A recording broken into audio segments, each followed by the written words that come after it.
रुपए में आप कई यूनिवर्सिटीज़ बना सकते थे, कई हॉस्पिटल बना सकते थे, कई रोजगार के साधन सर्जित कर सकते थे। हमारा देश कोरोना जैसी महामारी से जूझ रहा था। बेस्ट सिटीजन होती है देश की पहला नागरिक, जो संवैधानिक संस्थाओं की सुप्रीमो होती है। उनको क्यों नहीं आमंत्रित किया गया? सुप्रीम कोर्ट, हाई कोर्ट के जजेस को बुलाना चाहिए था। साधु संतों का काम है मंदिरों में रहें, वहाँ पूजा पाठ करें। महामहिम राष्ट्रपति का भी अपमान है, उनको क्यों नहीं बुलाया गया? जब वो लंदन से इंडिया आए थे तो 18 बक्सों में उनकी पुस्तकों के बक्से आए थे। एक हॉस्पिटल बनता है, वहाँ स्वास्थ्य का भी ख्याल रखा जाता, वहाँ रोजगार भी पैदा होते। उस हॉस्पिटल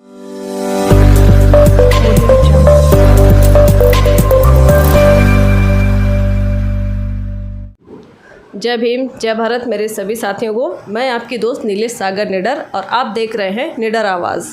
साथियों, एक बार फिर से मैं आपके सामने आई हूँ और हमारे साथी हैं रोहित गरसा जी, जो कि राजस्थान से स्पेशली आए हुए हैं।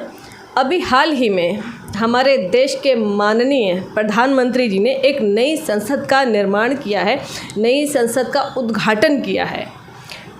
पहला सवाल रोहित जी कि यहाँ पर जब ऑलरेडी हमारे देश में संसद थी, स्थापित थी, अच्छी थी, उसको रेनोवेशन वगैरह करवा सकते थे, कोई अगर कमी होती है तो नई संसद स्थापित करने की क्या ज़रूरत थी?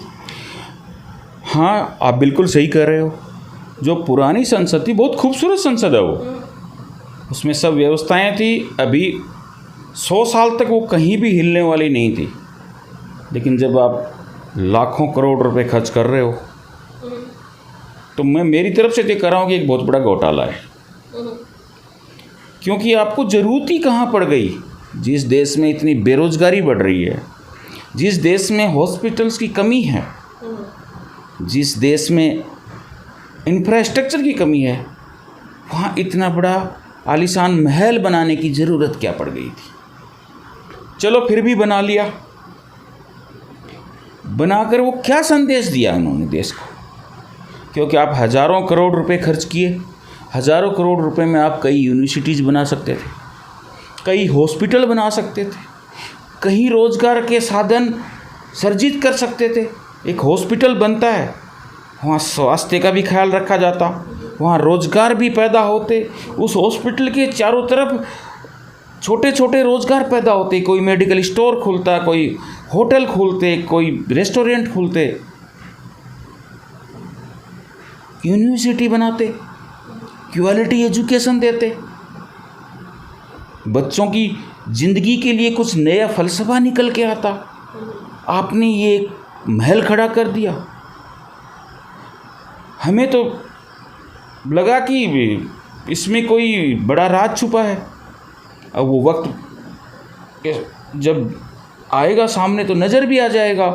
50,000 करोड़ रुपए बहुत बढ़िया रकम होती है, इसमें बड़ा घोटाला भी हो सकता है। और 3 साल में बना के तैयार कर दिया।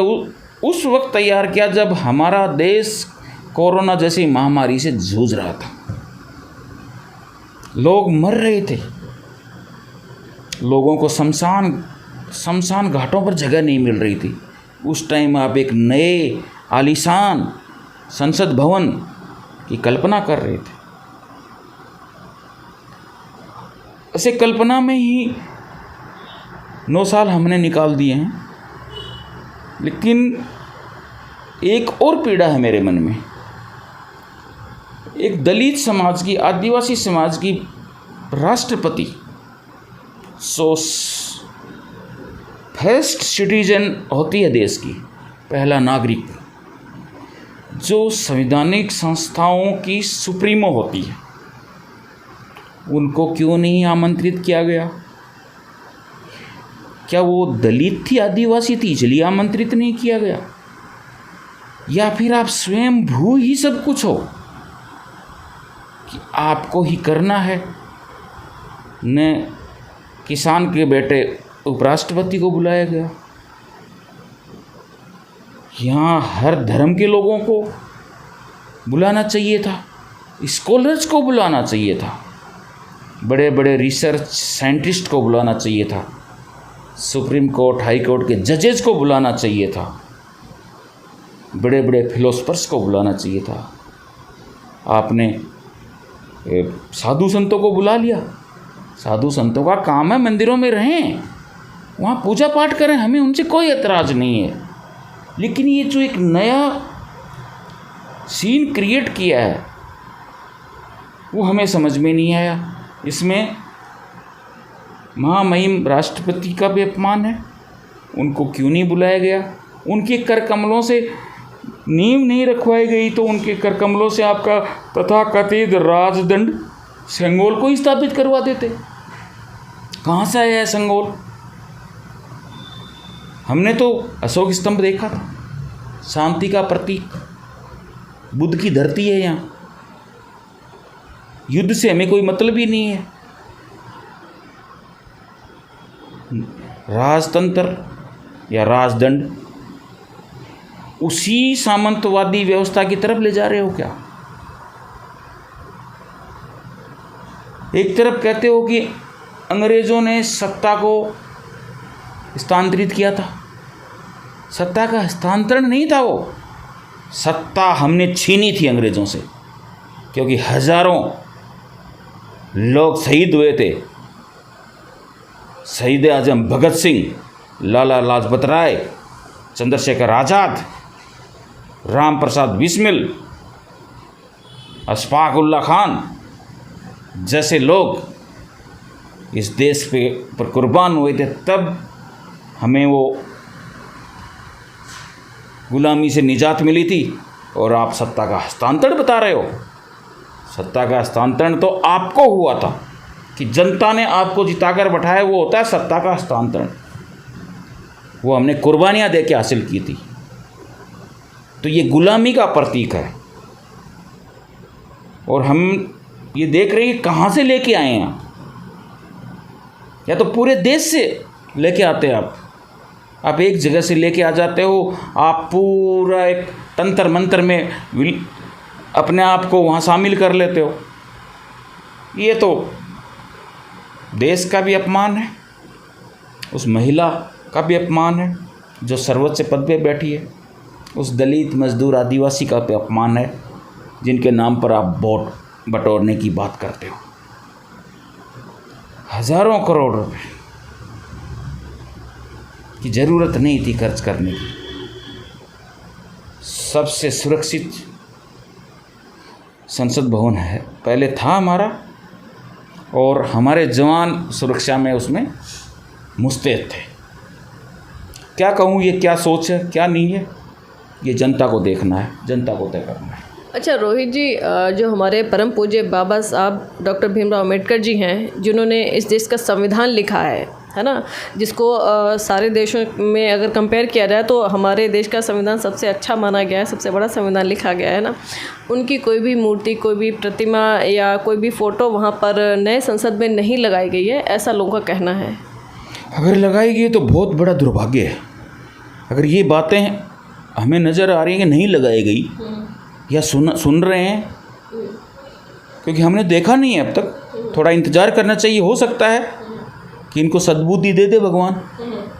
अगर नहीं लगाई गई तो बहुत ही दुर्भाग्य है, क्योंकि जिस आदमी ने इस देश को एक संविधान दिया, समानता से जीने का हक दिया, इतने विद्वान व्यक्ति जो हजारों किताबों को पढ़ लेता था, जब वो लंदन से इंडिया आए थे तो 18 बक्सों में उनकी पुस्तकों के बक्से आए थे। उसने कानून भी दिया, संविधान भी दिया, और एक दबे कुचले आदिवासी दलित मजदूर को जीने का एक नींव राह दिखाई। उसकी अगर प्रतिमा वहाँ नहीं लग रही है ना, तो ये बहुत ही निराशाजनक है।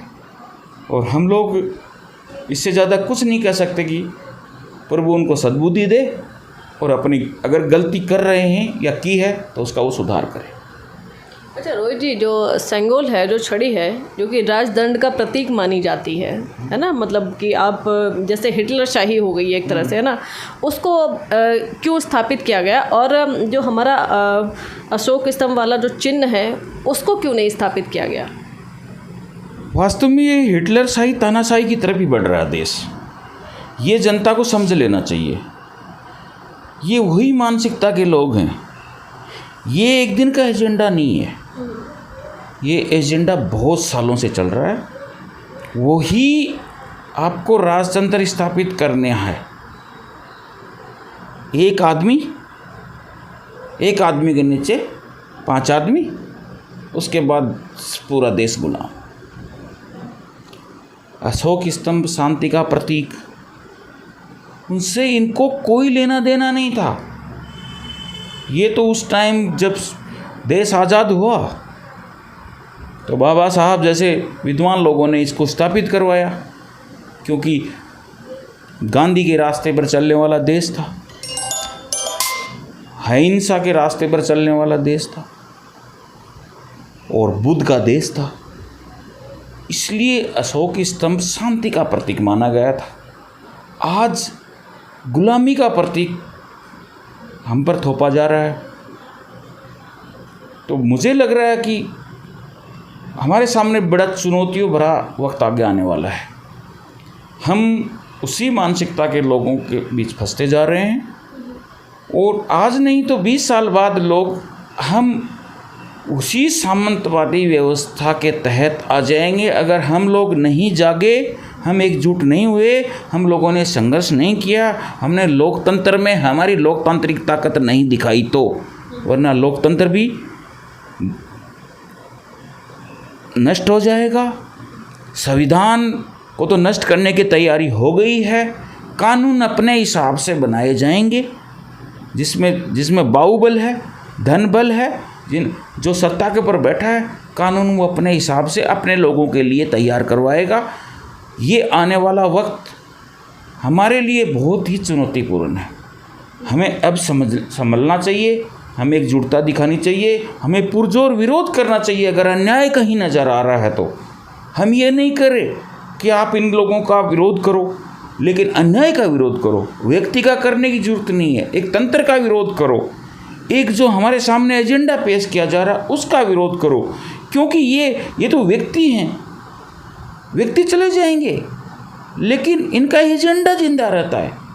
उस एजेंडे का विरोध करो आप, क्योंकि जब एक एजेंडा लेके चलते हैं वो 200 साल, 400 साल, 500 साल का लेके चलते हैं तो 10 पीढ़ियाँ वहाँ बीत जाती हैं, लेकिन वो एजेंडा एक दूसरे से ट्रांसफ़र होता रहता है। उस एजेंडे को ख़त्म करो। इनकी जो मानसिकता है, इनकी सोच है हमारे प्रति, वो क्या करना चाह रहे हैं, उसके लिए चिंतन करो, मनन करो, बुद्धिजीवियों में बैठकर बहस करो, अच्छे लोगों से पूछो कि किस स्थिति में, किस दिशा में हमारा देश जा रहा है। तभी हम देश को बचा पाएंगे, हमारे अधिकारों की रक्षा कर पाएंगे, हमें मूलभूत सुविधाएं मिल जाएंगी और हम हमारी ज़िंदगी को शांति प्रिय जी सकते हैं। वरना अवसाद में और नफ़रत के माहौल में ज़िंदगी नहीं होती, एक नरक जैसी ज़िंदगी होती है।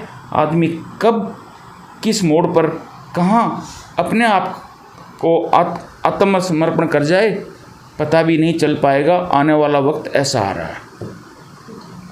ये थे हमारे साथ में रोहित गरसा जी, जो कि राजस्थान से आए हुए हैं महिला पहलवानों के समर्थन में, और संसद को लेकर उन्होंने अपनी बात रखी। मतलब कि मोर देन इंडिया के 100 में से अगर हम लगाएं तो 99% लोग जो हैं वो नई संसद के समर्थन में नहीं हैं। और सर का भी कहना है कि नई यूनिवर्सिटी बननी चाहिए थी, कॉलेजेस बनने चाहिए थे, हॉस्पिटल बनने चाहिए थे, जहाँ पर बच्चों को एजुकेशन मिले। हॉस्पिटल बनता तो लोगों को स्वास्थ्य भी मिलता, रोज़गार भी मिलता, बहुत सारी चीज़ें जिनकी ज़रूरत है इंडिया के अंदर, उस पर ध्यान ना देते हुए आपने एक नई संसद का निर्माण करके उसे स्थापित कर दिया, जबकि उसकी कोई भी ज़रूरत नहीं थी। तो हमारे देश के नागरिकों से मैं यह अपील करना चाहती हूँ कि उनको इन सब चीज़ों को लेकर के सोचना चाहिए।